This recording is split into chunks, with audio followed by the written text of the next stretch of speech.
Where are you? The guests are waiting for you to take the children.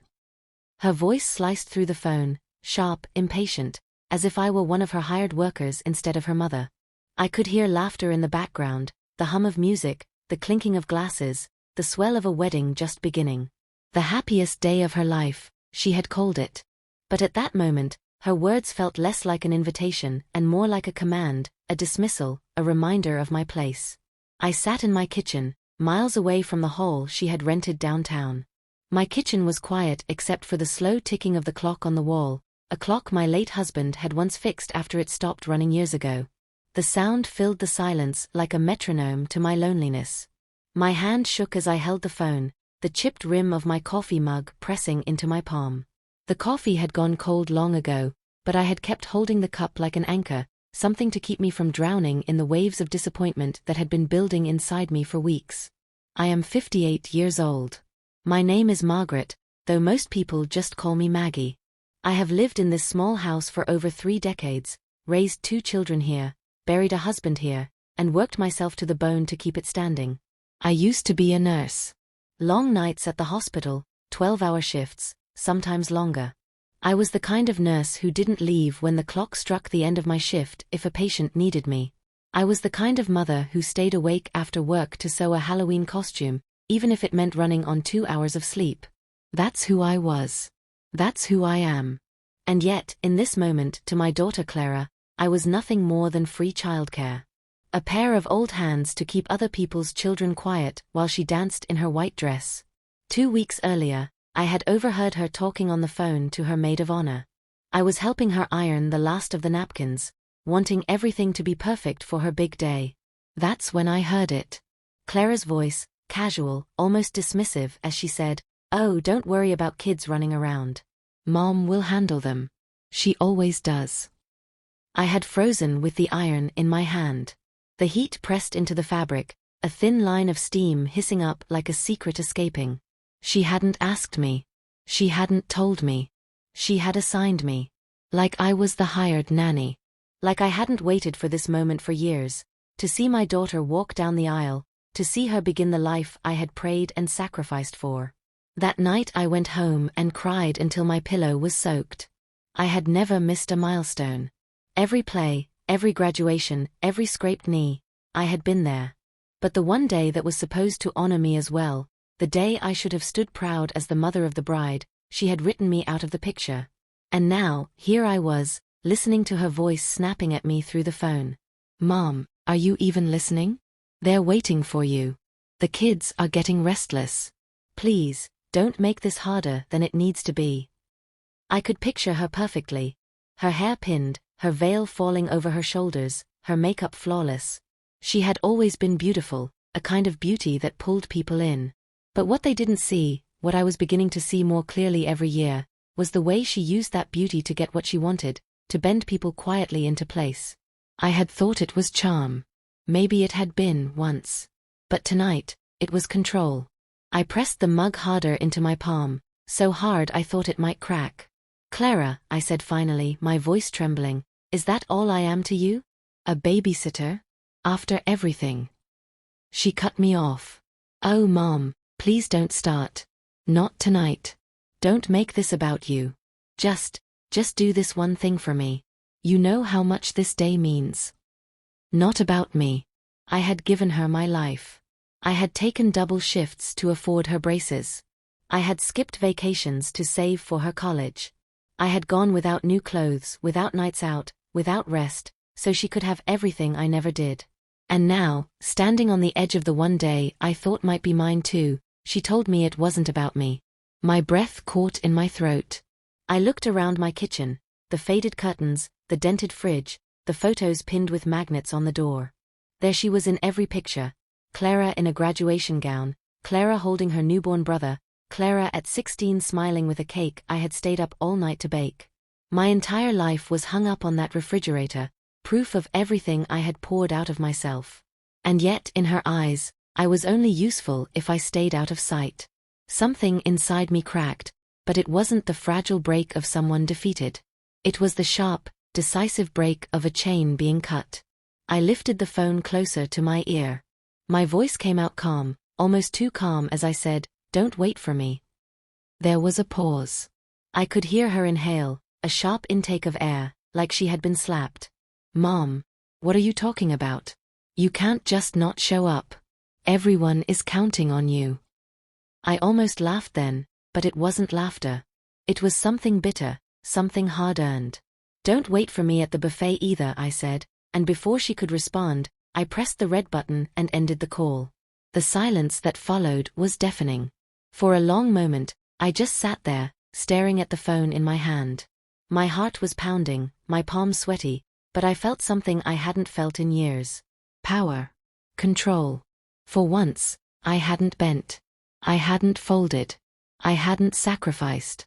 I set the phone down on the table and leaned back in my chair. The clock ticked on, steady and slow. For the first time in my life, I wasn't running to fix someone else's mess. I wasn't abandoning myself for someone else's dream.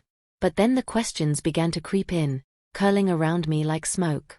If I wasn't the caretaker tonight, if I wasn't the one in the background making everything run smoothly, then who was I? What role did I have left to play in this family I had built with my bare hands? I looked at the refrigerator again, at all those frozen smiles. For years, I had thought love meant sacrifice. But tonight, for the first time, I wondered if it was the other way around. Maybe real love meant saying no. The phone buzzed again on the table, lighting up with her name. Clara. My daughter. My only daughter. I stared at it, my chest tight, my hand hovering over the screen. Would I answer? Would I cave as I always had? Or would I let it ring, let her sit in the silence I had carried for so long? The phone kept buzzing. The sound filled the room, urgent, insistent. And then, suddenly, it stopped. I was alone again. But somehow, for the first time in years, I didn't feel small. I didn't feel weak. I felt like something was just beginning. When you raise children, people tell you it's a thankless job. They say it like a joke, like something you can shrug off. But the truth is, you don't notice the thanklessness at first. You notice the little smiles, the way they reach for your hand, the way they cry for you in the middle of the night because no one else in the world can fix it. In those moments, you don't feel used. You feel needed. You feel alive. But as the years pass, the thanklessness grows. It creeps in quietly, like dust in a house. You don't notice it until suddenly the shelves are coated, the air feels heavy, and no one remembers how much you once polished and scrubbed to keep it clean. I thought about that a lot in the days after I hung up on Clara. The images of her childhood pressed against me like ghosts. Clara was born in the middle of a storm. The hospital lights flickered, and thunder cracked above the roof as I screamed her into the world. My husband Henry stood beside me, his hand gripping mine so tight I thought the bones might break. And then she arrived, red, squalling, with a head full of dark hair. I remember the nurse placing her on my chest, the warmth of her tiny body against me. My first words to her were, "I'll never let anything hurt you." And I meant it. Back then, Henry was working construction jobs, sometimes out of state, gone for weeks at a time. That left me to do most of the raising, most of the long nights and early mornings. I went back to nursing after just 6 weeks. We couldn't afford me staying home. I'd come home from the hospital in my scrubs, my feet aching, my back stiff, but I'd scoop Clara up the moment I walked through the door. I'd sing to her in the kitchen, stir soup with one hand while balancing her in the other. There were years when money was so tight that I skipped meals so she and her little brother Jonah could eat. I wore shoes with holes while making sure they had new sneakers for school. I worked double shifts on Christmas Eve so I could afford the dollhouse she begged for. I missed sleep, missed birthdays at work, missed pieces of myself, all for them. Clara noticed when she was young. She used to wrap her arms around me and whisper, "You're the best mom in the world." She'd leave me little notes on the counter, stick figure drawings of her holding my hand. I'd find them tucked in my purse at work, and they kept me going. But somewhere along the line, things changed. By the time Clara hit her teenage years, the sweetness faded. She became sharper, colder. It wasn't unusual for her to roll her eyes when I reminded her of curfew or to snap at me for being embarrassing in front of her friends. At first, I told myself it was just hormones, just a phase. All kids go through it, right? But with Clara, the phase didn't pass. When Henry died suddenly, a heart attack in the middle of a job site, Clara was 20. She didn't come home for the funeral until the night before. She had classes, she said, and a boyfriend who needed her. Jonah sat beside me in the front pew, holding my hand, while Clara stood stiffly, like the whole thing was an inconvenience. I told myself grief made her cold. I told myself she loved her father in her own way. But that was the first time I felt the wall between us. After that, our conversations turned into transactions. She'd call if she needed money. She'd visit if she needed laundry done. She'd say, "I love you," in a rushed tone, like a line she'd rehearsed. The daughter who once left me notes now left me nothing but silence. Still, I gave. Still, I sacrificed. When she wanted to study abroad for a semester in Italy, I emptied what little savings I had left. When she broke up with her boyfriend and needed a new apartment, I co-signed the lease, even though I was terrified I'd be left holding the debt. When she got engaged, I promised her I'd do everything to help with the wedding. But I didn't expect everything to mean vanishing. I kept replaying that moment I overheard her, 2 weeks before the wedding. The words had felt like a knife. "Mom will handle them. She always does." That was what I had become. Not Maggie. Not Mom, the woman who had spent years building her future with sweat and tears. Just a babysitter. Just someone to handle things so she didn't have to. I thought back to all the little times she had dismissed me in the last few years. Like when she told her friends, "Oh, don't mind Mom, she doesn't really understand modern stuff." Or when she waved me off at the bridal shop, telling me not to bother coming because this day is about me and the girls, not you. Every comment was small, easy to brush aside on its own. But together, they had built something heavy. Something crushing. Jonah noticed it too. My son always had a softer heart. He would come by on weekends, mow my lawn, fix the leaky faucet. "Don't let her walk all over you, Mom," he'd say whenever Clara barked orders during wedding planning. "You're not her servant." But when I tried to confront Clara, she'd just sigh. "Mom, why do you always have to be so dramatic? I just need help. You always make it about your feelings." My feelings. As if they were a burden. As if I had no right to them. After I hung up on her on the wedding day, I sat in my kitchen, memories swirling like smoke. Every sacrifice. Every disappointment. Every moment when I had swallowed my pride because I thought love meant giving more. But love, I was realizing, was supposed to go both ways. For the first time in my life, I felt something rising in me. Anger, yes. But not the wild, destructive kind. The slow, simmering kind. The kind that grows into resolve. The phone rang again that night. Clara's name lit up my screen, over and over. I let it ring. Each time I didn't answer, I felt stronger. Then, finally, a different name appeared. Jonah. I hesitated, then answered. "Mom," he said, his voice low, "what happened?" "Clara is freaking out. She says you abandoned her on her wedding day." I closed my eyes, gripping the phone tight. She wanted me to watch children, Jonah. She didn't want me at her side. She didn't want me as her mother. She wanted me as the hired help. There was silence. Then Jonah let out a slow breath. "I knew it. I knew she was using you. Mom. Maybe it's time you let her face the consequences." His words hung in the air, heavy, dangerous. Let her face the consequences. I wasn't sure yet what that meant. But as I sat there, listening to the clock tick on my wall, I felt the first spark of something I hadn't felt in years. Not weakness. Strength. They say weddings are about love, but that isn't the truth. Weddings are about appearances. About who shows up, who doesn't, who sits where, who smiles for the photographs. And on Clara's wedding day, the only thing louder than the music, louder than the laughter, was my absence. I wasn't there when she walked down the aisle. I wasn't there when she looked out over the crowd of polished faces, searching for me. I wasn't there when her new in-laws whispered behind their hands, asking, "Where's her mother?" Instead, I sat in my living room with the blinds half closed, the muted glow of the television flickering on the wall. The house smelled faintly of lemon cleaner and dust, the kind of smell that clings when life slows down. I had lit a candle earlier, vanilla, Clara's favorite, but I blew it out before the wax had a chance to pool. The smell made me ache. I imagined the scene at the reception hall. The rows of white chairs, the floral arch. Clara in her gown, pearls at her throat, her groom, Ethan, standing tall but nervous. He was a kind man, perhaps too kind. I had worried once that Clara would use him the way she used me. Maybe she already had. And then the chair. The one beside Jonah. Empty. Mine. A space that should have been filled by the woman who carried her, who bled for her, who built her life brick by brick. An empty chair speaks louder than words. And I wanted it to scream. Jonah texted me a photo during the ceremony. He didn't write anything, just sent the image. The bridal party lined up, Clara's face stiff, her smile faltering, her eyes darting toward the front row.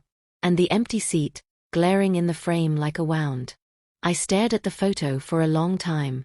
Part of me wanted to cry. Another part of me, the deeper part, felt a sharp satisfaction. For once, she couldn't erase me quietly. My absence was a presence. A shadow across her perfect day. As I sat there, the past clawed its way up again. I remembered another empty chair, 20 years earlier. Clara's high school play. She had begged me to come, begged me to take off work. I had promised her I would be there. But that night, a patient coded on my shift. A man's heart gave out, and I couldn't walk away. I stayed. By the time I rushed to the auditorium, the play was over. Clara's chair on stage was empty, the costume hanging loose on her shoulders as she bowed. Her face when she spotted me, disappointment sharp enough to cut. That night she didn't speak to me at dinner. I tried to explain, but she only said, "You're always too busy for me." I carried that guilt for years. I told myself I owed her. And maybe that's why I let her take more and more, even when it hurt. But tonight, it was different. Tonight, her empty chair was her doing, not mine. The reception must have been chaos. I could picture the whispers spreading like wildfire. Why isn't her mother here? Did something happen? Did they fight? I knew Clara. She hated to be embarrassed. The thought of her smiling through clenched teeth, trying to keep control as the rumors swirled, it was almost too easy to imagine. My phone buzzed on the table. Jonah again. This time, a message. "She's furious. Everyone's asking. She told people you were sick, but no one believes her." I set the phone down without replying. Sick. That was what she reduced me to, a convenient excuse, a lie to cover the truth. My stomach twisted, but not with shame. With resolve. Later that night, as the reception wound down, the calls started. Clara's number flashed over and over. I let each one ring out. Then Ethan's number appeared. Hesitant, almost apologetic. I answered. "Mrs. Turner?" His voice was gentle, cautious. "It's Ethan. I don't know what happened tonight, but Clara is really upset. She keeps saying she doesn't understand why you didn't come." I closed my eyes. For a moment, I almost softened. Ethan had never been cruel to me. But then I remembered Clara's voice 2 weeks ago, so casual, so certain. "Mom will handle them. She always does." "She does understand," I said quietly. "She just doesn't want to admit it." There was silence on the other end.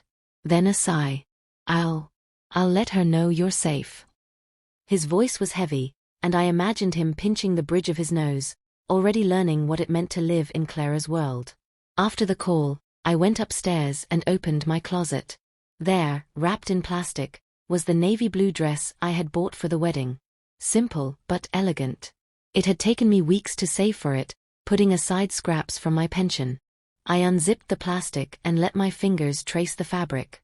For months I had pictured myself walking into the hall wearing it, proud, radiant, finally seen. Now it hung limp, unworn, a reminder of what I had lost, and what I had taken back. I carried the dress downstairs and laid it across the couch. The room felt heavy, thick with silence. I thought about all the nights I had given up pieces of myself. My youth, my health, my joy, for a daughter who no longer saw me as a person. And then I thought about Jonah, the way he had looked at me that morning, concern in his eyes. Don't let her walk all over you, Mom. Maybe, for the first time, I wasn't. The next morning, there was a knock on my door. Loud. Sharp. I opened it to find Clara standing on the porch, still in her wedding makeup, her hair undone, mascara streaked down her cheeks. Her eyes burned into me. How could you? She hissed. Do you have any idea what you did to me? To us? People were whispering all night. My new in-laws think you hate me. They think my own mother abandoned me on my wedding day. I stood there in my doorway, the cool morning air brushing against my face. She was shaking, whether from rage or humiliation, I couldn't tell. Clara, I said softly, I didn't abandon you.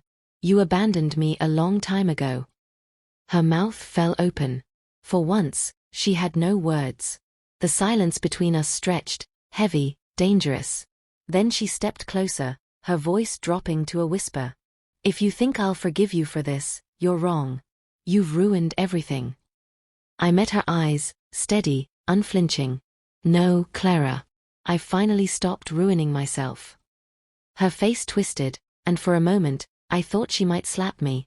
But instead, she turned sharply, her heels clicking against the porch as she stormed away. I watched her go, my heart pounding, my hands trembling.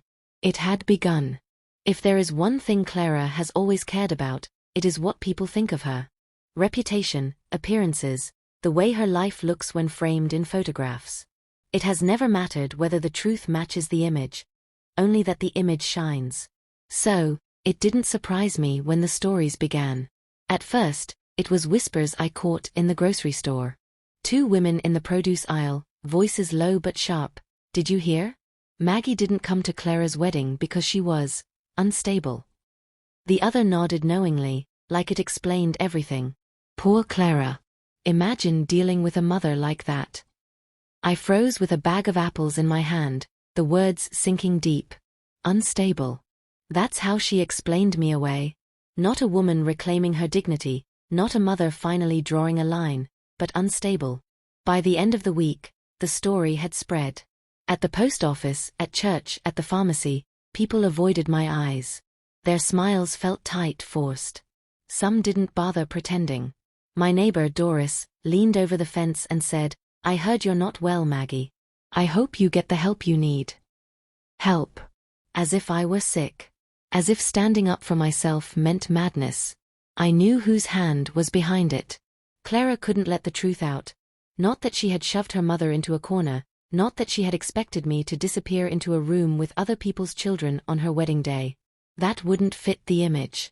So she rewrote the script. The bride with the unstable mother. The poor daughter who had to smile through the shame. I wanted to be furious, but mostly, I felt tired. Tired of being her scapegoat, her safety net, her shadow. I had given her my whole life, and now she was taking my reputation too. Jonah came by one evening, his arms full of groceries. He set them on the counter, his jaw tight. I heard what Clara's been saying, he muttered. It's disgusting. I sank into a chair, my hands pressed to my temples. She'll ruin me, Jonah. She doesn't care if people believe I'm sick. She only cares that no one blames her. He pulled out a chair across from me, leaning in. Then stop letting her write the story. The words hung heavy in the air. Stop letting her write the story. 4 years, that's exactly what I had done. I had let Clara dictate the narrative, cast me as the servant, the background character, the one who always bent. And even now, when I finally stood my ground, she was rewriting me again, turning strength into weakness. That night, after Jonah left, I sat in the dim glow of the kitchen light, staring at the stack of unopened mail on the counter. Bills, flyers, letters. And beneath it, tucked in an envelope, was the wedding invitation. Elegant, cream-colored, with gold lettering. I turned it over in my hands, running my finger along the embossed edge. I thought of the dress hanging unworn in the closet. The empty chair. The whispers. And then an idea began to form. Not the kind of revenge people picture in movies, loud and fiery. No. I didn't want to scream.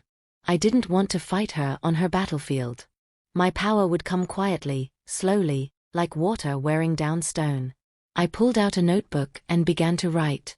Not a letter to Clara. No, she wouldn't listen. Instead, I wrote my story. The sacrifices, the sleepless nights, the meals skipped, the dreams abandoned. I wrote about Henry, about his death, about the way I had carried both children through grief with hands that never stopped working. I wrote about Clara's sweetness when she was little, and about the sharpness that came later. I wrote about the play I missed, the graduation I sat in the back for because I couldn't afford a new dress. I wrote about the wedding day, the empty chair. The pages filled quickly. My pen scratched across the paper like it had been waiting all these years. And with each word, I felt lighter, stronger. By midnight, I closed the notebook, my hand aching, my heart steady. This was how I would fight. Not by lowering myself to her lies. Not by screaming louder. But by telling the truth, in my own voice, on my own terms. Still, Clara wasn't finished. The next week, she showed up at my door again. This time, she wasn't alone. Ethan stood beside her, his face drawn, his eyes tired.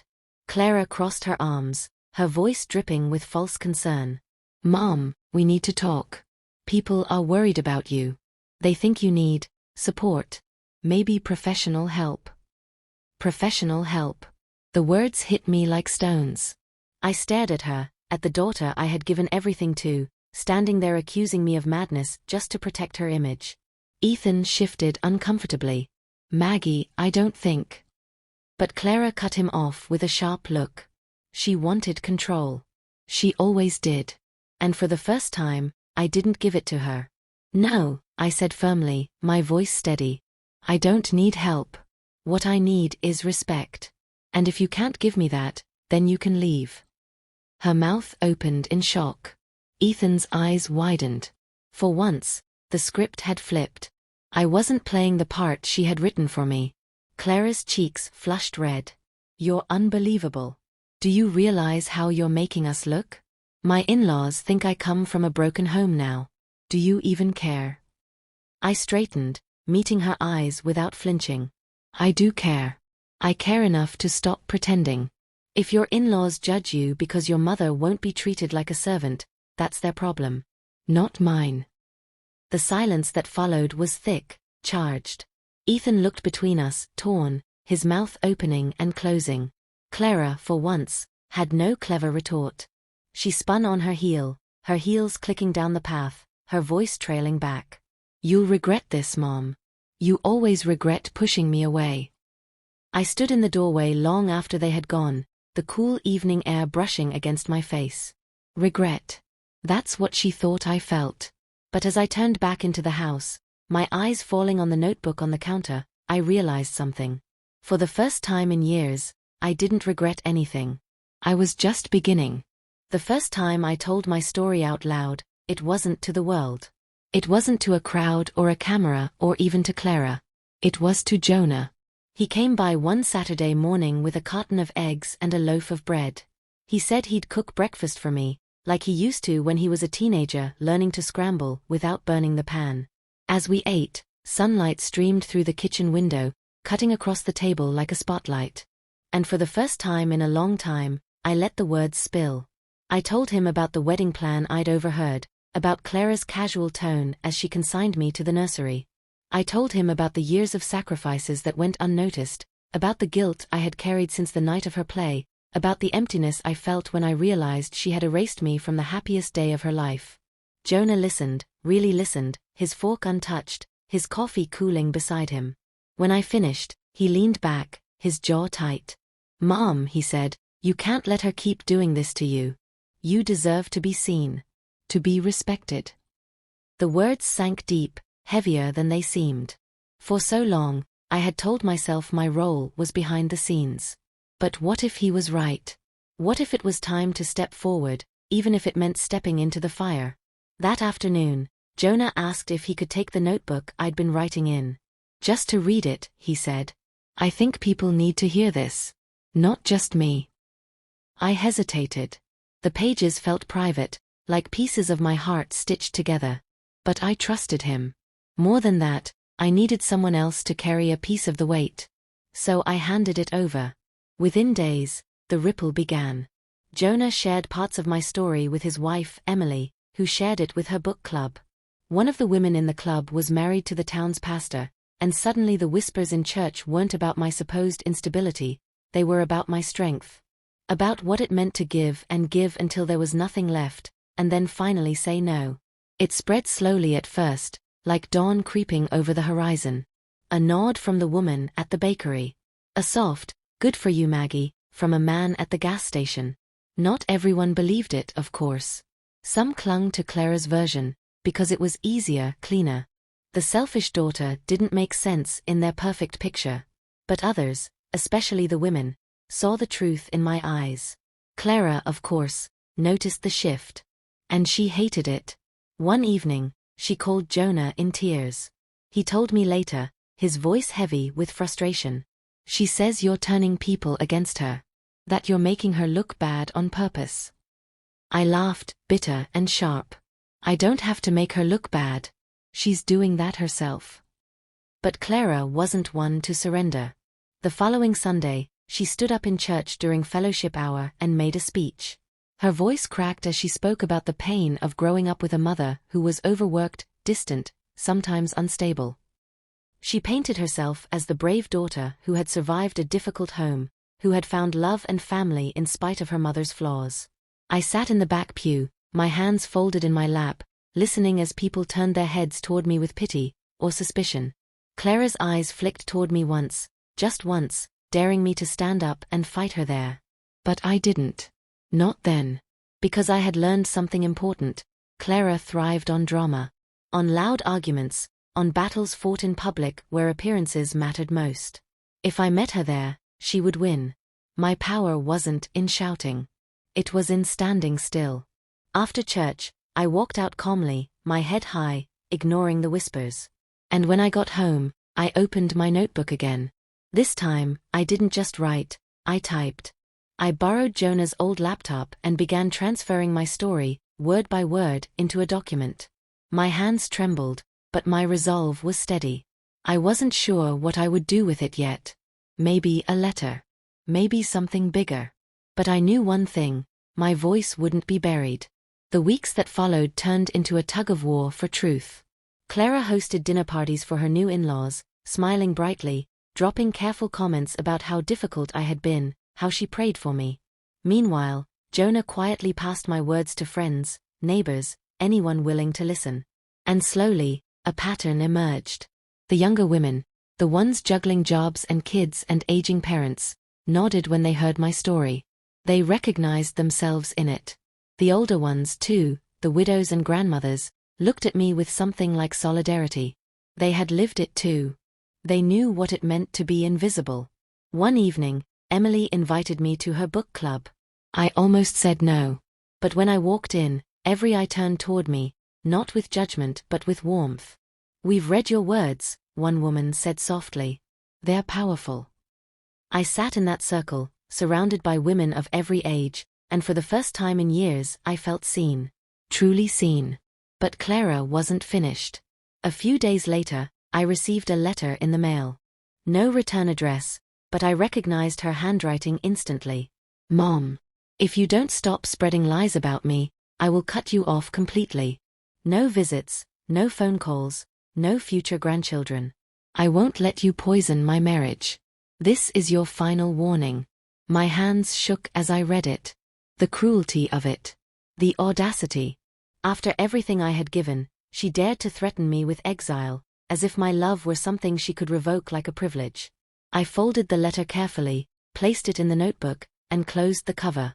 Because in that moment, something inside me hardened. I had been quiet too long, too patient, too forgiving. If she wanted to erase me, I would do the opposite. I would make sure my story lived louder than her lies.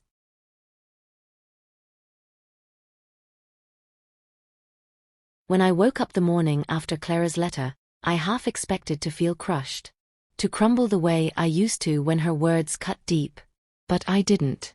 Instead, I felt something fierce and new burning inside me, like a coal that had been smoldering for decades and finally caught fire. I sat at the kitchen table, the letter still tucked in my notebook, and I whispered to myself, no more silence. For 58 years, I had been the woman who put her head down, who gave until she was empty, who apologized even when she had done nothing wrong. I had been the steady nurse, the loyal wife, the mother who bent herself into knots to keep her children's world unbroken. And yet, when it was my turn to simply be seen, I had been shoved into a corner. I opened Jonah's laptop. My fingers hovered over the keyboard. I didn't know where this would lead, but I knew it was time. That morning, I began writing something more than journal entries. I began writing my story as if the world would read it. Not just the small hurts, but the whole truth, the sacrifices, the betrayals, the lessons, the moments of quiet strength. I wrote about nursing overnight while feverish, so my children could eat. I wrote about sitting in an empty gym when Clara forgot to invite me to her awards ceremony. I wrote about how a woman can love so much that she disappears. The words came like a flood. 3 hours later, I leaned back exhausted, staring at the screen. 17 pages. 17 pages of truth that Clara would rather the world never see. That night, I showed Jonah.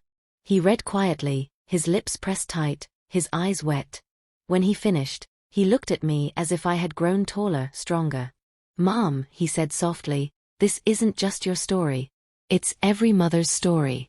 You have to share it." I shook my head. No one wants to hear from a tired old widow. But Jonah wouldn't let it go. "You're wrong. People are starving for honesty. For voices like yours. Let me help you." The next week, Jonah set up a simple blog for me. Nothing fancy, just a plain white page with my name at the top, Margaret's Truth. He uploaded the first part of my writing, with my permission, and quietly shared the link with a few trusted people. By the second day, 100 people had read it. By the end of the week, over 1,000. And the comments, they broke me open in the best way. Women from across the country wrote things like, "This is my life too. Thank you for saying it out loud." A retired teacher wrote, "I thought I was invisible. You reminded me I'm not." I cried as I read them. For the first time in years, my voice wasn't just mine. It was part of something bigger. But of course, Clara found out. One evening, she stormed into my house without knocking, her heels striking the floor like hammers. She held up her phone, my blog glowing on the screen. "What is this?" she demanded, her face red, her voice trembling with rage. I stood slowly, bracing myself. "It's my truth." "You're humiliating me," she spat. "Do you know what people are saying? Do you know what this is doing to my marriage? To my reputation?" I took a step closer, my voice calm but firm. "For years you erased me. For years, you told people I was nothing but a burden. I won't let you bury me anymore." Her eyes burned into mine, and for the first time, I saw fear in them. Not just anger, fear. "You'll regret this," she whispered before storming out, slamming the door so hard the walls shook. I sank into my chair, my chest tight. A part of me trembled, because Clara was unpredictable when cornered. But another part of me felt stronger than ever. I had finally looked her in the eye and refused to shrink. The following Sunday, whispers filled the church. Some avoided me, still loyal to Clara. But others approached me quietly, with small smiles and soft words. One woman pressed a folded note into my hand. Later, when I opened it, I read, "Keep writing. We need you." It wasn't just a blog anymore. It was a lifeline. Then, one morning, Jonah showed me something that left me breathless. "Mom," he said, holding up his phone, "a local newspaper shared your story. They want to interview you." My knees went weak. "Oh, Jonah, I can't. I'm not." "Yes, you can," he said firmly. "This isn't about being ready. It's about finally being heard." I stared out the window, the autumn leaves drifting down like gold. For decades, I had been the woman no one noticed, the woman who carried the load quietly. Now the world was asking me to speak. I nodded. "Okay. I'll do it." The interview was simple. Just a journalist sitting across my kitchen table, a recorder between us. But as I spoke, something in me broke open wider. I talked about love and sacrifice, about loneliness, about the sting of being erased on the happiest day of my daughter's life. The article went online a week later. And then it spread. Neighbors clipped it out and posted it on their refrigerators. Old friends called me for the first time in years. Strangers sent letters to my P.O. box, telling me my words had given them courage to say no, to demand respect, to tell their own stories.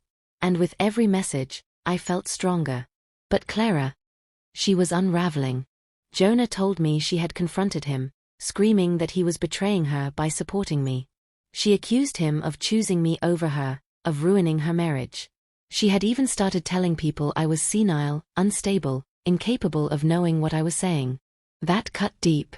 Because buried in her cruelty was the sharp edge of a real fear, the fear that one day, I would lose myself. That my words would vanish, my truth erased not by her lies but by time itself. That night, I sat at my desk, staring at the glowing screen. And I made a promise to myself, I would not be erased. Not by her, not by time, not by silence. I hit publish on another piece, this one titled, "The Day I Said No." The next morning, it had been shared thousands of times. My story was no longer just mine. It was out in the world, living louder than Clara's threats. But deep down, I knew something. Clara wasn't done fighting. She wouldn't let this go. And the closer my voice came to drowning hers out, the further she would go to stop me. The question wasn't whether she would strike again. It was when. The call came on a Wednesday morning. I was folding laundry, humming quietly to myself, when the phone rang. The voice on the other end was cold, professional. "Mrs. Whitmore?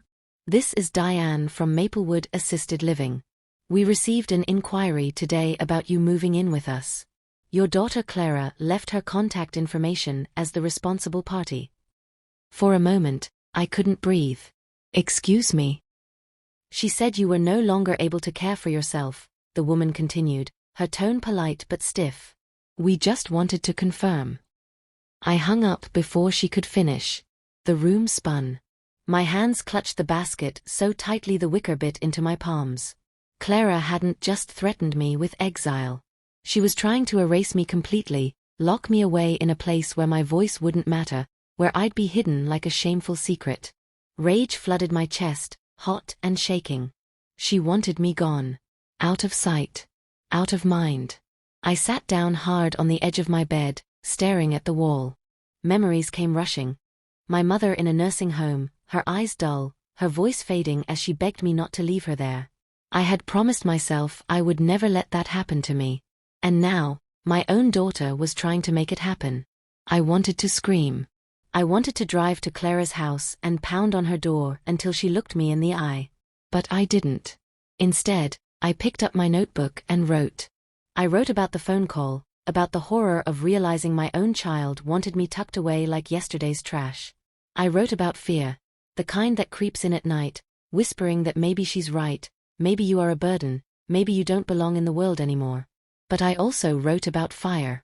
About the steel that had grown in my bones since I first said no. About the power of standing, even when your knees shake. That night, Jonah came over. When I told him what had happened, his face went red with fury. "She's gone too far," he said, pacing the kitchen. "This isn't just lies or gossip anymore.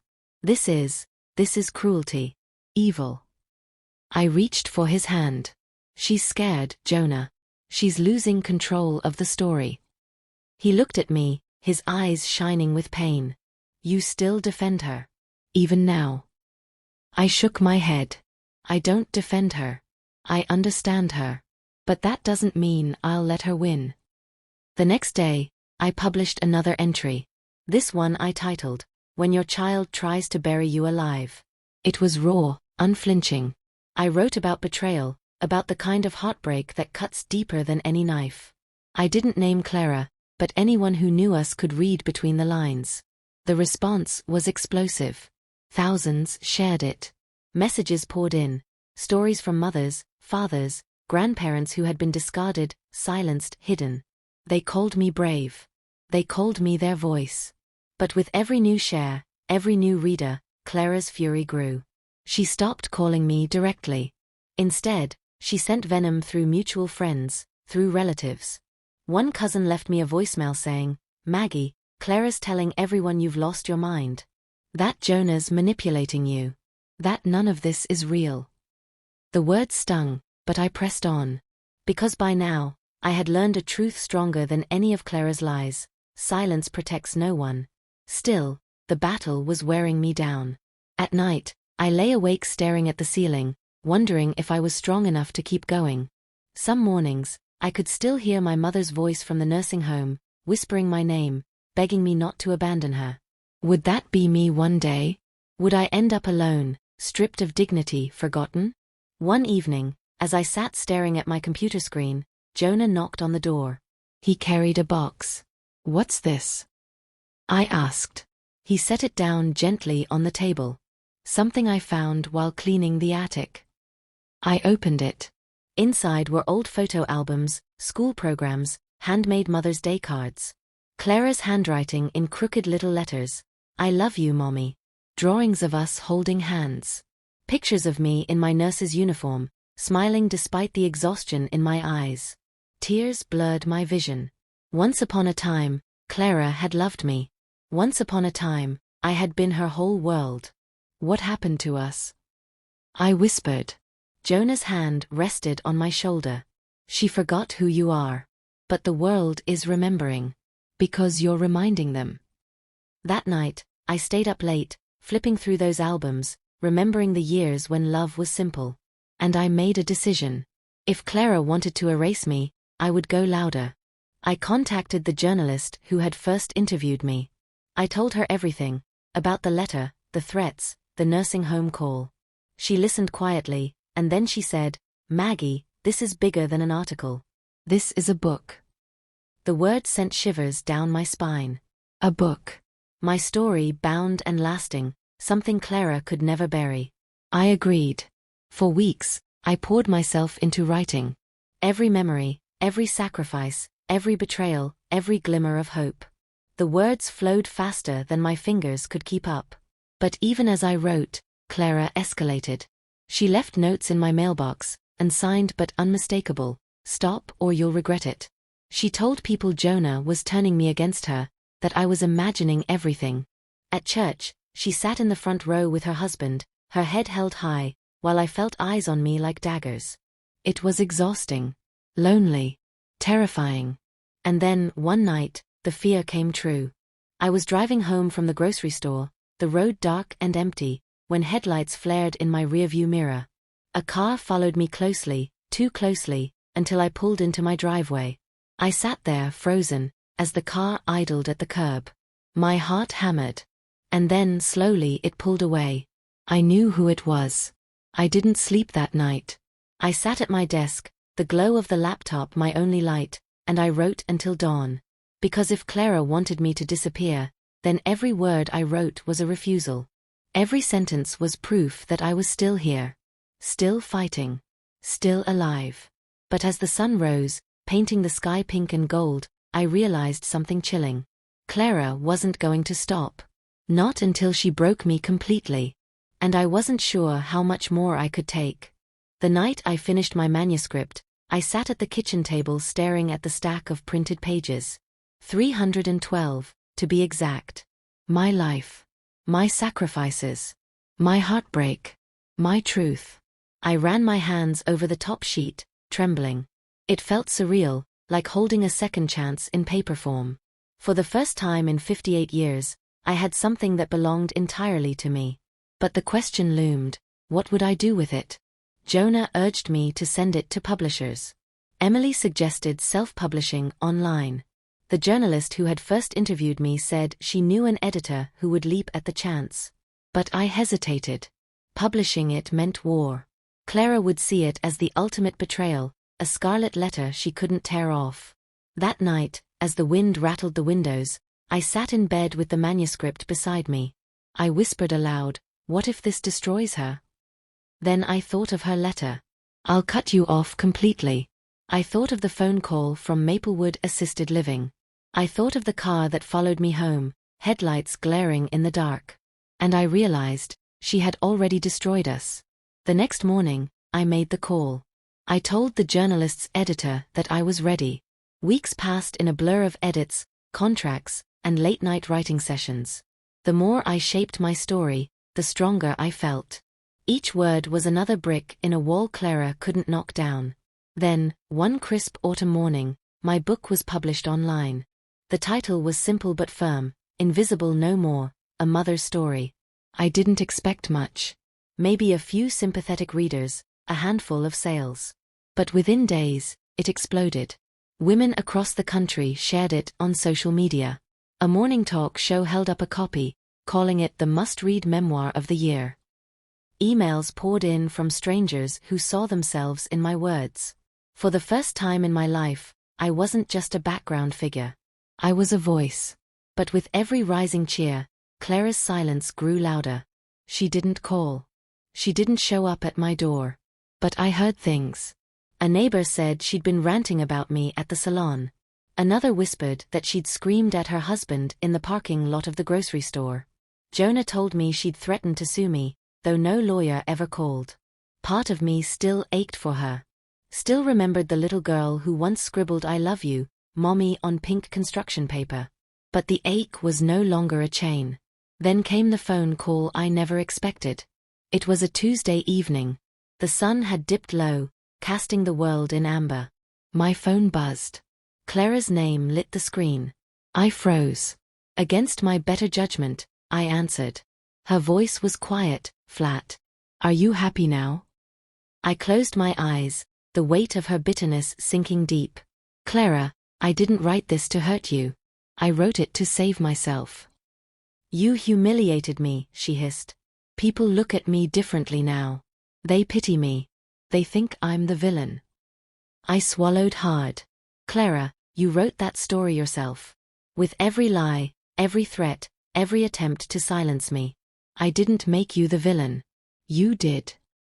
For a long moment, there was nothing but static. Then, a sound I hadn't expected, a sob. "Do you even love me anymore?" she whispered. The question shattered something in me. Because of course I loved her. She was my daughter. My blood. My first baby. But love didn't mean erasing myself. Love didn't mean shrinking until I disappeared. "Yes," I said softly. "I love you. But I finally love myself too." The line went dead. I sat there, staring at the silent phone, tears streaming down my face. That was the last time I ever heard her voice. Months passed. The book soared, then settled. Life grew quieter again, but never the same. People recognized me at the store. Strangers hugged me in church. Letters still arrived, stories from other mothers, other daughters. My words had become theirs. And Clara? She kept her promise. She cut me off completely. No visits. No calls. No pictures. The loss was sharp, a wound that would never fully heal. But it was no longer the kind of wound that killed. It was the kind that reminded me I had survived. One spring afternoon, Jonah brought me an envelope. "From Clara," he said, his voice unreadable. My hands shook as I opened it. Inside was a single sheet of paper. No greeting. No signature. Just 4 words, written in her careful, controlled handwriting. "I read your book." That was all. No apology. No reconciliation. But it was enough to tell me she had listened. That she had seen me, finally, even if through rage and denial. I folded the paper gently, slid it into the back of my notebook, and whispered to myself, "That's all I ever wanted." Now, at 60, I sit on my porch watching the sun set over the trees, the air warm and sweet. My book rests on the table beside me, its pages worn from being read and reread. I think about the girl I was, the mother I became, the woman I finally allowed myself to be. I think about silence, how it once smothered me. And I think about voice, how it saved me. Clara may never forgive me. She may never sit beside me again. But I've made peace with that. Because in the end, this wasn't about revenge. It wasn't about punishment. It was about survival. It was about love, love that includes me, not just everyone else. As the sky deepens into twilight, I close my eyes and smile. For the first time in decades, I feel whole. And I know this, I will never be invisible again. My love. Did you like my story? And which city are you listening from? Let's meet in the comments. If you like the story, you can support me by sending a super thanks so I can keep bringing more stories like this. Thank you so much for your sweet support. I'm looking forward to your comments on the story. On the screen, you can see 2 new life stories that I highly recommend. There's so much more on my channel. Don't forget to subscribe. See you in the next life story.